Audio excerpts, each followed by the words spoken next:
Welcome, everyone. As an aviation safety engineer, I am absolutely thrilled to guide you through this explainer today.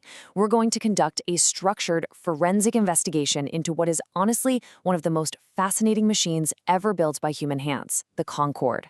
Together, we'll examine its dramatic rise, that catastrophic mechanical failure, and the eventual and highly anticipated future of supersonic flight.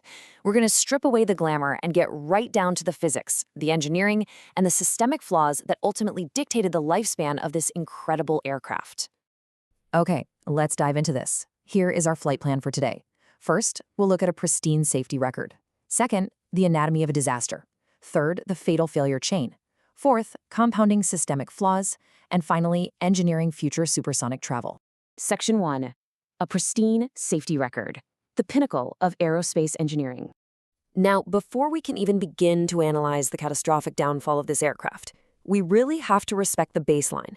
For over 25 years, the Concorde wasn't just a luxury icon. It was an absolute marvel of safety and reliability, holding an entirely unblemished crash record. To truly wrap your head around what British and French engineers pulled off back in the 1960s, just consider this number: 2,160 kilometers per hour, Mach 2.0. From an engineering standpoint, the sheer scale of that speed is just mind-blowing. To put that into perspective, the standard passenger jets you and I fly on today cruise at maybe 900 kilometers an hour, roughly Mach 0.8. The Concorde was literally traveling at more than double the speed of a standard commercial airliner. You can honestly compare its velocity to a bullet shot from a gun.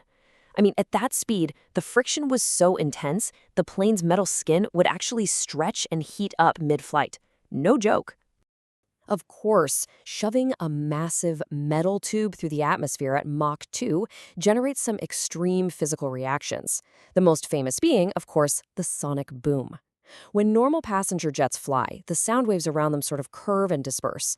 But when an aircraft flies faster than the speed of sound, it outpaces its own sound waves. Those waves start overlapping and stacking up on each other. You can kind of think of it like popping a balloon with a pin. The pressure of the air inside is released in a single, violently sudden instant, causing a massive, thunder-like explosion. That overlapping wave of extreme air pressure is exactly what a sonic boom is. Because this machine could literally outrun the sun, its marketing tagline was brilliantly simple: arrive before you leave. It could cross the Atlantic Ocean, Paris to New York, in just 3.5 hours, compared to the standard 8. But as you might guess, this engineering marvel came with a massive price tag. A round-trip ticket was $12,000 back then, which is about $20,000 today when you adjust for inflation. We're talking caviar, champagne, a super-exclusive 100-seat cabin. It was the ultimate undisputed status symbol for 1990s celebrities and politicians. Section 2. The anatomy of a disaster. The July 25th anomaly. All right, we now have to shift our tone from prestige to tragedy. For a quarter of a century, the Concorde was considered entirely unsinkable, the Titanic of the skies. But on July 25, 2000, an anomaly occurred that permanently shattered that illusion. Now, what's really interesting and honestly terrifying about this timeline is how rapidly it all degraded. At 4 p.m., Air France Flight 4590 boarded 109 people in Paris for what should have been just a routine luxury jump to New York. At 4:40 p.m., the aircraft begins its high-speed takeoff roll. Almost immediately, air traffic control spots a fire underneath the plane and alerts the pilot. But because of the immense speed they'd already achieved, it was way too late to abort. By 4:45 p.m., just 5 minutes later, the pilots lose all control, the aircraft fails to gain altitude, and it crashes into a hotel 15 kilometers from Paris. How on earth did a flawless machine turn into a fatal disaster in mere minutes? Section 3. The fatal failure chain. A root cause analysis. Let's put on our accident investigator hats here and zoom in on the exact micromechanics of the crash. In aviation safety, accidents are rarely caused by a single major failure, right? They're the result of a chain reaction. So the crucial point is this precise sequence of events. We call this the Swiss cheese failure model, where multiple, highly unlikely holes have to align perfectly to cause a disaster. Step 1. An aircraft taking off right before the Concorde dropped a rogue 17-inch metal bit onto the runway. In our field, we call this FOD, foreign object debris. When the Concorde accelerated over it, that tiny metal strip violently slashed its tire. Step 2. Because the plane was moving at such extreme speed, massive chunks of heavy rubber debris were flung upwards, striking the underside of the left wing. Step 3. Now, this impact didn't actually pierce the wing, but it generated a massive high-pressure shockwave that traveled right through the aviation fuel inside, violently bursting the internal tank from the inside out. Step 4. Fuel immediately began pouring out of the wing. Combined with the extreme heat of the engines and sparks from the failing high RPM wheels, it instantly ignited into an uncontrollable inferno. The flight crew did absolutely everything they could to shut down the engines and level the aircraft, but the aerodynamic drag and severe loss of thrust were completely unsurvivable. 109 lives were lost that day, all 100 passengers and 9 crew members. It's vital that we pause respectfully to acknowledge the absolute devastation of this crash. This was the first and the only plane crash in the Concorde's entire history, but it instantly and permanently wiped out the public's trust in the aircraft's safety. Section 4. Compounding systemic flaws beyond the crash. Right after the accident, Air France and British Airways grounded the entire fleet to conduct investigations and implement safety upgrades. But when the Concorde finally returned to the skies in November 2001, its business model was fatally wounded. While the crash was the catalyst, there were multiple hidden vulnerabilities that made a permanent recovery virtually impossible. Let's methodically run through these compounding variables. First off, that incredible sonic boom we discussed, it was a massive nuisance. People on the ground fiercely protested the excruciating noise, which forced regulators to restrict supersonic routes almost entirely to over-ocean flights. That severely limited its market. Second, the raw engineering required to push Mach 2 meant fuel consumption was 4 times higher than a normal jet. It was an economic and environmental nightmare.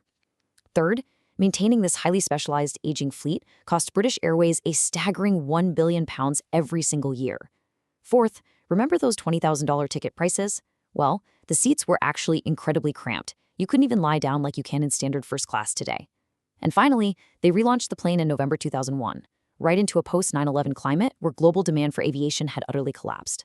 The empty seats and staggering costs just became totally unsustainable. On October 24, 2003, the final commercial Concorde flight took off, and the aircraft was retired permanently. You know, as an engineer, looking at this is really profound. This is one of those extremely rare instances in modern human history where technological capability wasn't improved upon.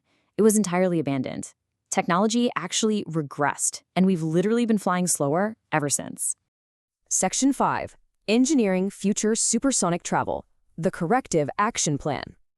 But humans inherently want to go faster, right? The aviation industry has basically spent the last 2 decades treating the Concorde as a massive lesson in what not to do.